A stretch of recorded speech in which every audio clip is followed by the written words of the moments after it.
Wisdom, chapter 11. She directed their works in the hands of the holy prophet.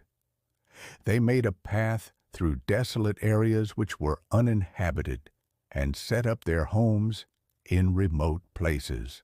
They stood firm against the enemy, and vindicated themselves from their adversaries.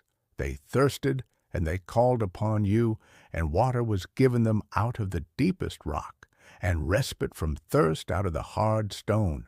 For through water their enemies had been punished by the corruption of their drinking water, and so among them, when the sons of Israel lacked the abundance they would have had, their enemies rejoiced.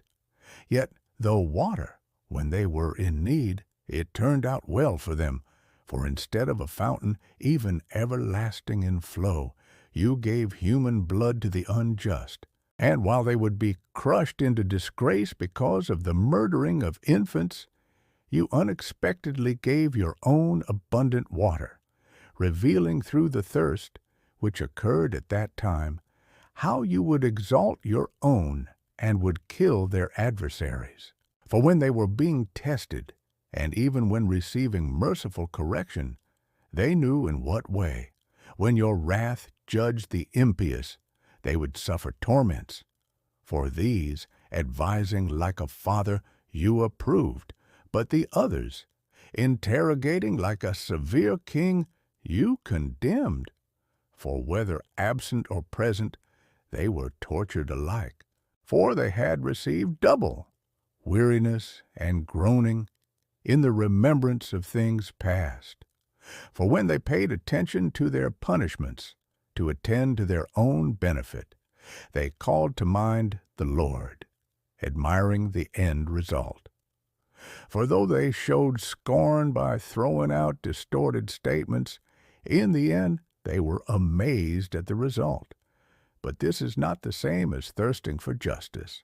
For according to the thinking of their irrational iniquity, because some, going astray, were worshipping mute serpents and worthless beasts, you sent upon them a multitude of mute beasts for vengeance, so that they might know that by whatever things a man sins, by the same also is he tormented.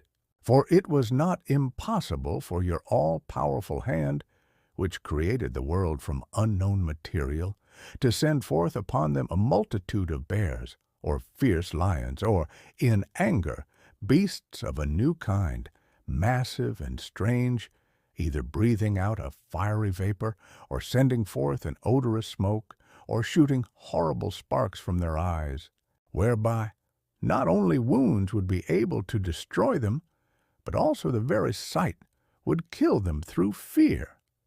Yet, even without these, they could have been killed with one breath, suffering persecution of their own making and being scattered by your spirit of virtue. But you have ordered all things in size and number and weight. Though many are strong, you alone always overcome. And who will withstand the strength of your arm? For, like a tiny grain on a scale, just so is the world before you, and like a drop dew before dawn, which descends upon the earth. But you are merciful to all, because you can do all, and you dismiss the sins of man because of repentance. For you love all things that are, and you hate nothing of the things you have made, for you would not have created or established anything that you hated. For how could anything endure except by your will? Or what, having been called by you not to exist, would be preserved? Yet you spare all things, because they are yours, O Lord, who love souls